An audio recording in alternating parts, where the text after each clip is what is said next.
Welcome back. We resume now, and government-sponsored students in private universities may be forced to go to public institutions of higher learning if they cannot afford to pay for the extra costs required by learning institutions. While appearing before National Assembly Education Committee, Cabinet Secretary George Magoha has said his ministry will, however, initiate talks with the private learning institutions so that the government-sponsored students are not charged higher tuition fee.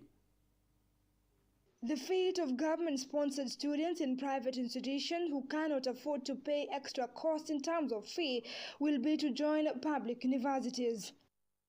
Appearing before National Assembly Education Committee, Cabinet Secretary for Education George Magoha claims that talks are underway to compel private learning institutions not to surcharge them.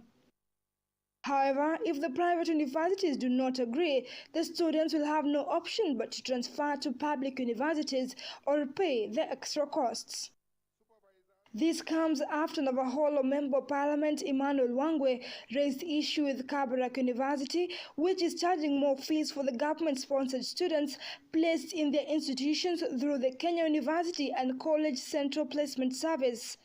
Some of the 90,744 candidates who attained grade C+ were to be admitted to private universities under government sponsorship.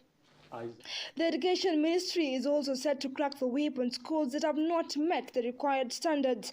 According to the Education Principal Secretary, Bella Kipsang, is that by mid-June, public and private schools which will not have met the bare minimum standards will have to be closed down and their children transferred to other schools. Fair to all Kenyan children. That is the bottom line.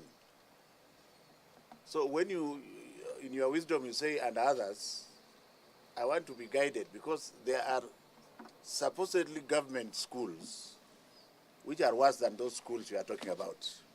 Are you telling me to shut them down? The registrations are already going on.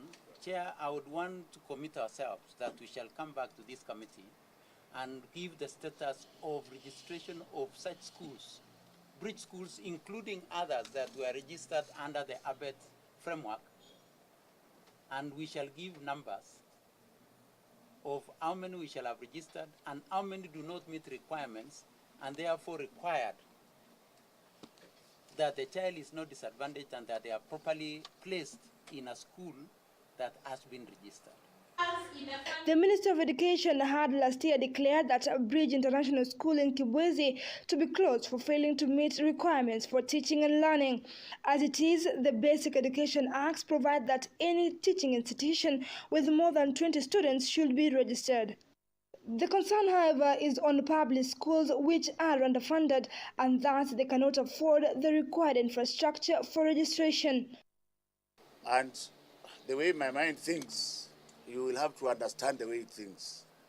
The Kenyan child in that bridge school, which I don't know anything about, and I'm going to find out, and the Kenyan child in that school in Busia, which was in the newspaper last week, they are exactly the same. The government is one. What exactly are you telling me to do? This comes barely days after Education Cabinet Secretary George Magoha threatened to shut down Kenya universities offering what he has described as fake courses. Irene Mwangi, KUTV.